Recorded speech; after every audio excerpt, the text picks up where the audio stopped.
Selamat siang dan salam damai sejahtera untuk kita semua. Yang saya hormati Bapak Kepala Sekolah, yang saya hormati Ibu Damas Terwari Simanjuntak sebagai calon guru penggerak, yang saya hormati rekan-rekan guru sekalian. Selamat datang di acara diseminasi budaya positif di Sekolah SMA Negeri 1 Seberjadi, calon guru penggerak angkatan ke-9 Kabupaten serta Madagay. Sebelum kita mulai kegiatan kita alangkah baiknya supaya kegiatan kita ini berlangsung dengan baik. Alangkah baiknya kita berdoa kepada Pak Oto Susilo. Kami persilakan untuk membawakan doa.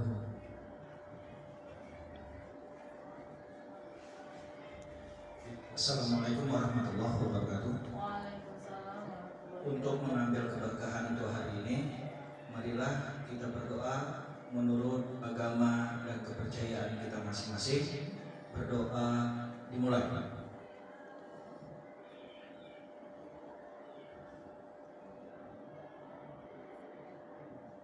Doa selesai.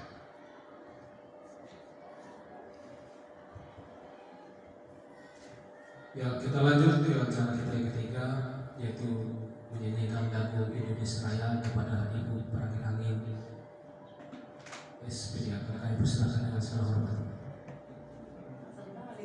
Dan kepada peserta dipersilakan untuk berdiri.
Hadirin dipersilakan dulu.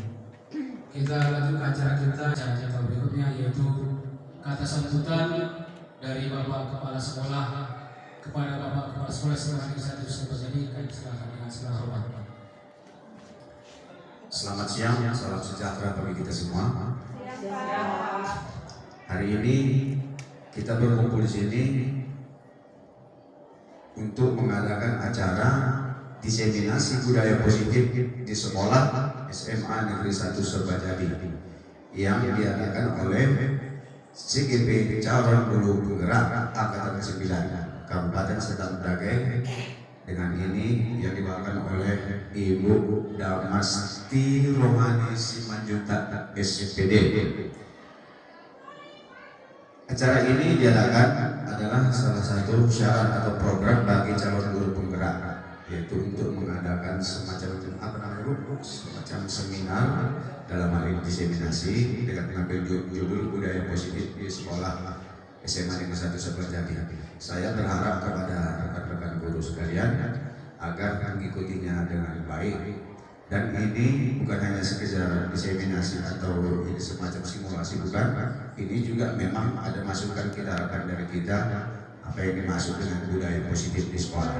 Kepada Ibu Damasti selaku calon guru penggerak, supaya melaksanakan program ini dengan sebaik-baiknya, dan kami berharap ada output yang diperoleh dari kegiatan ini. Demikian sambutan dari saya. Selamat mengikuti diseminasi dan saya ucapkan terima kasih.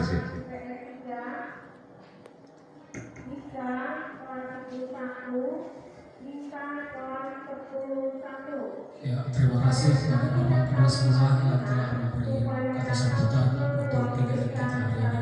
Langsung saja kita masuk ke kegiatan kita, yaitu destinasi budaya positif SMA Negeri 1 Seberjadi yang akan dibawakan oleh calon guru penggerak kita, Ibu Damasti Rohani Simanjuntak. Kepada Ibu kami persilakan dengan segala hormat. Pagi Bapak Ibu kalian yang saya hormati, Bapak Kepala Sekolah dan Bapak Ibu guru, izinkan saya belajar bersama. Saya tahu Bapak Ibu guru semuanya hebat. Bapak Ibu guru sudah banyak melakukan hal hebat di kelas selama ini. Ini hanya seperti juga penyegaran dan sebuah refleksi bagi kita, bahkan ilmu baru untuk bersama kita bisa kerjakan bersama. Dan harapan saya kita juga bisa nanti saling diskusi di dalam apa yang digerakkan budaya positif yang akan bisa kita kerjakan di ruang kelas dengan tantangan kita yang luar biasa. Kemudian juga sesama kita kolaborasi rekan kerja guru dan secara keseluruhan di sekolah. Baik, itu yang pertama sebagai pengantar. Untuk selanjutnya, agenda kita hari ini, yang pertama sudah tadi pembukaan, kemudian yang kedua pemahaman inti, yang ketiga eksplorasi konsep, yaitu eksplorasi konsep budaya positif, dan yang terakhir nanti adalah refleksi. Baik, itu untuk agenda kita secara keseluruhan. Kita mulai dulu, sekalian juga kita ice breaking ya untuk pemahaman tentang kegiatan kepantangan. Mari kita menuliskan dulu sesuatu, terserah di warna pink atau warna orange yang sudah saya berikan tadi. Bapak Ibu terserah menuliskan apapun yang positif, yang baik. Ya, silakan, terserah apa yang positif yang Bapak Ibu pikiran. Contoh disiplin itu misal sopan, boleh, on time, kebaikan-kebaikan yang universal pun boleh, misal bergotong royong. Nah, itu adalah hal-hal yang positif, terserah Bapak Ibu. Bapak Ibu, 1, 2, 3, ya.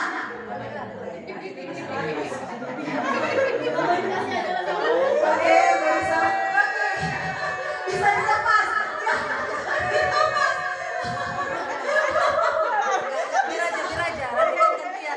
Oke, baik. Yang bisa lepas ada 3 orang. Kenapa kira-kira bisa lepas? Itu nama Swali Buleni. Apa?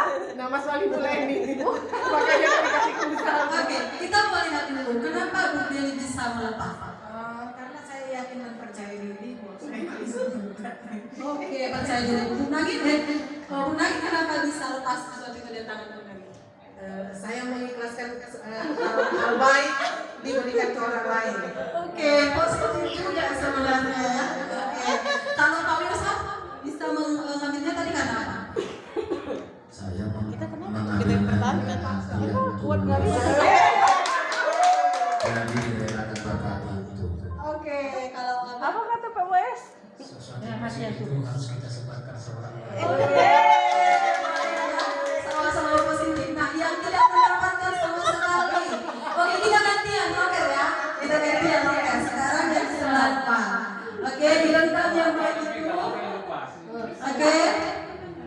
biasa. Ayo ya, kita mulai. Kita lihat apa yang terjadi. Oke, kita mulai ya. 1, 2, 3, ya. Oke. Aduh, kuat juga ya saya.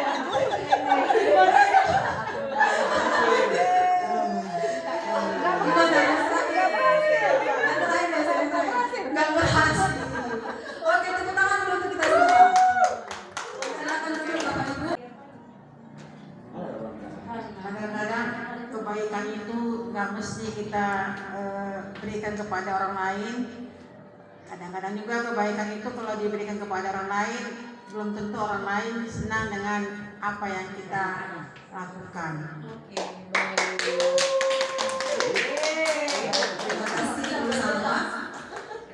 Ya, kalau saya tadi menerima ataupun kadang-kadang yang harus yang sifatnya positif, kalau untuk mengembangkan atau membantu kalau untuk maju, kita harus rela untuk sama-sama maju. Kita dukung dia kalau memang positif untuk maju. Oke, baik. Artinya Pak Wilson berpikir bahwa jadi supaya apa?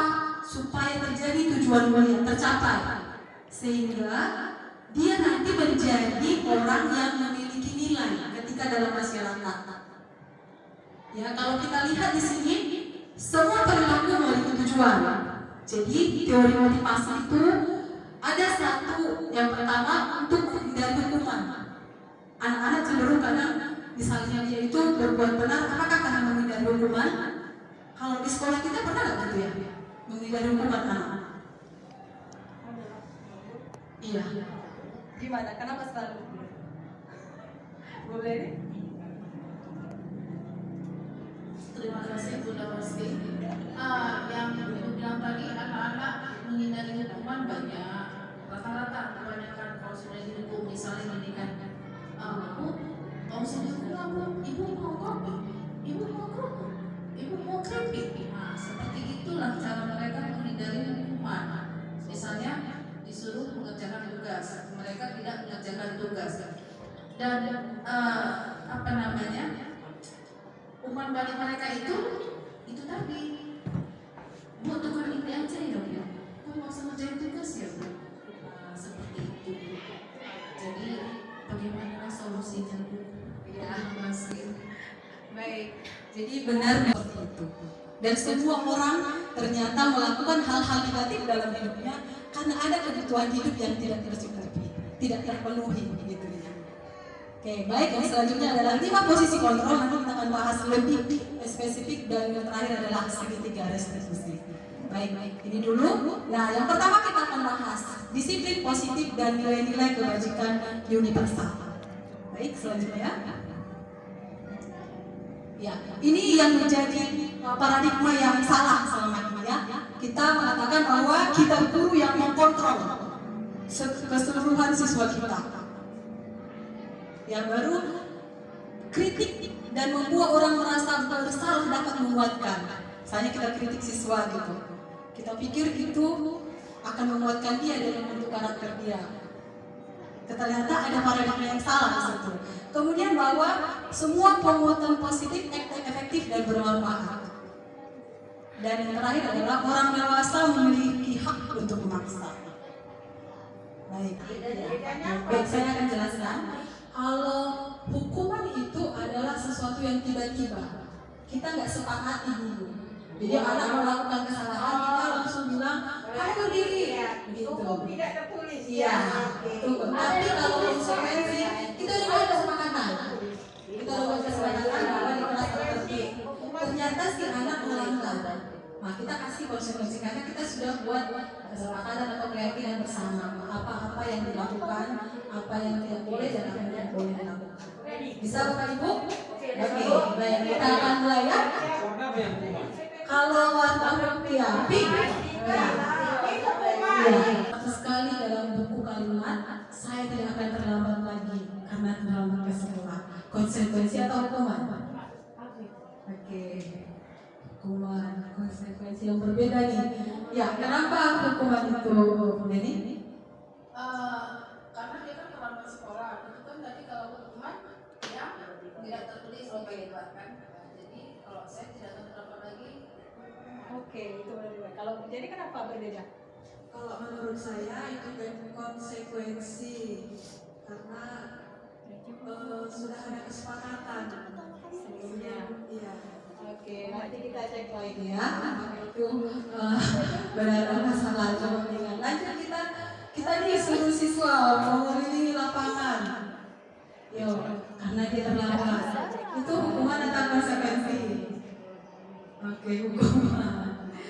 Iya, yang konsekuensi ada semua hukumannya. Oke, baik. Selanjutnya, push up 15 kali. Kita hukuman atau konsekuensi? Ya, hukuman. Lanjut. Tadi tetapi kita utamakan ini ya, fokus dan harapannya ada positif yang kita dapat ya. Nah, inilah perbedaan hukuman dan konsekuensi. Ya, kalau hukuman itu membuat anak sakit fisik atau hatinya, untuk jangka lama ternyata. Tapi kalau konsekuensi itu ya membuat anak merasa tidak nyaman dalam jangka waktu yang pendek, tidak nyaman saja. Nah, kalau hukuman menyakitkan harus terjadi, sementara konsekuensi itu ya memang harus terjadi lah. Memang begitulah seharusnya, karena kita tadi sudah ada kesepakatan. Nah, selanjutnya jadinya anak-anak nggak suka dengan disiplin. Kalau hukuman, tapi kalau konsekuensi dihargainya, disiplin itu ternyata penting, disiplin itu ternyata baik. Begitu. Lanjutnya, kalau hukuman paksa gitu, kalau itu memaksa. Tapi kalau konsekuensi mendorong anak untuk bisa menyesuaikan diri. Jadi dia ada perbaikan, ada refleksi. Nah, selanjutnya, kalau dalam hukuman itu konsep diri yang buruk. Jadi seolah-olah dia misalnya kalau sering dihukum kan merasa malu. Jadi dia sama temannya nggak percaya diri lagi karena dihukum gitu. Tapi kalau dalam konsekuensi konsep diri yang baik, dia merasa oh ya aku salah, ya aku harus bertanggung jawab. Ini dia ya. Baik, saya ulangi. Tindakan yang pertama ini adalah menstabilkan identitas. Ini yang bawah ya. Kamu tahu kan kenapa ibu panggil ke sini? Begitu. Kita tanya dia, kemudian kita berharap dia jujur. Jadi kita bisa bertanya dengan dia. Semua orang pernah melakukan kesalahan. Ibu juga pernah melakukan kesalahan. Nah, kenapa kamu kira-kira melakukan kesalahan itu? Nah, jadi kita nggak langsung menjudge berat.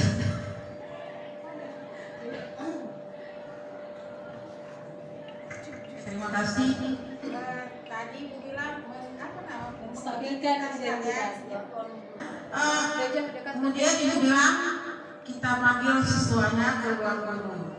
Itu kalau misalnya S1, 2, saya masuk di 11 S3.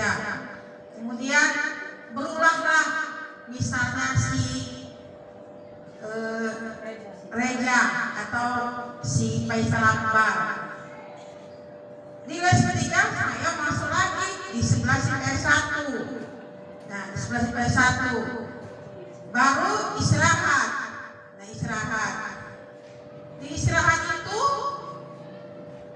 kita kan namanya guru ya, manusia ya, harus adalah istirahatnya 15 menit. Kemudian masuk lagi saya di les ke 45 di 11 PS1 sampai les terakhir. Kapankah kita menstabilitaskan identitas tadi? Kalau Ibu bilang setelah les kita berakhir. Kalau untuk besok-besok mungkin kita akan lupa karena masing-masing kita ini di atas 24 jam. Jadi untuk proses tadi itu yang gampangnya seperti apa atau gimana caranya menstabilitaskan identitas tadi. Terima kasih.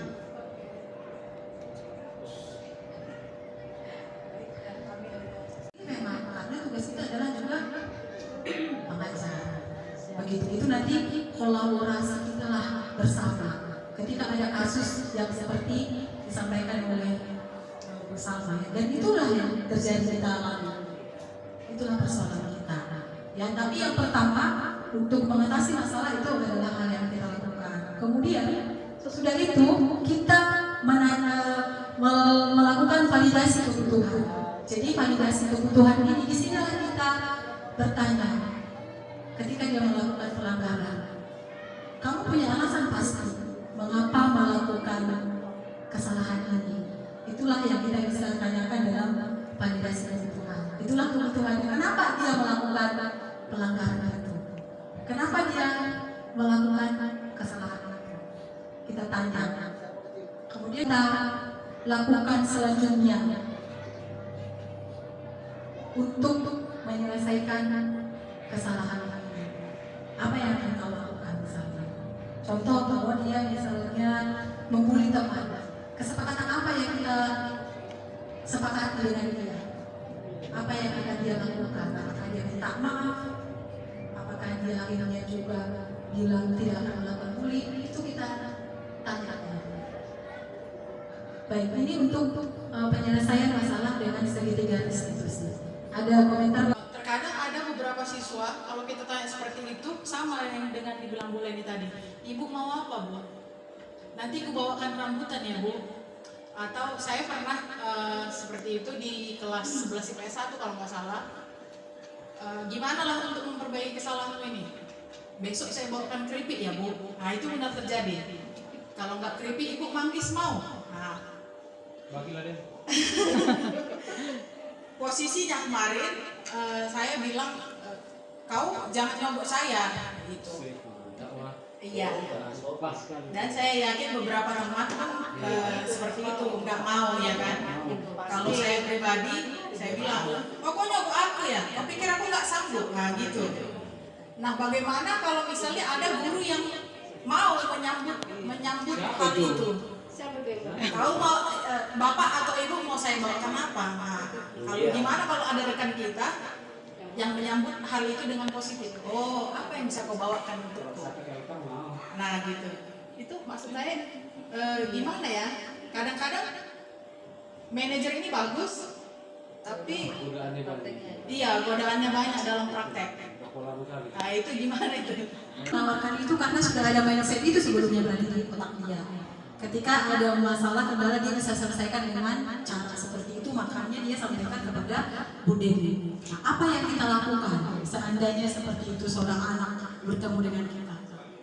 Kita tetap terapkan posisi manajer ini. Kita ada juga pertanyaan sama dia.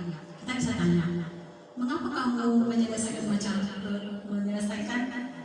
masalahmu dengan cara seperti itu? Apa kamu memberikan itu untuk menyelesaikan masalah? Sampai kita temukan poin kenapa dia ternyata melakukan atau mengusulkan itu. Mengapa? Balikan ke dia. Kita nggak langsung simpulkan kamu salah. Tapi apakah itu menurutmu sesuatu yang benar? Begitu. Kemudian kalau anak itu nanti berespon misalnya dia memutuskan itu dan benar, maka kita akan sebagai manajer mengkoreksinya. Bahwa yang kamu lakukan itu adalah sesuatu yang tidak benar. Kemudian kita jelaskan. Baru kita tanya, apakah kamu setuju atau bagaimana responmu dengan itu? Begitu Bu Dewi.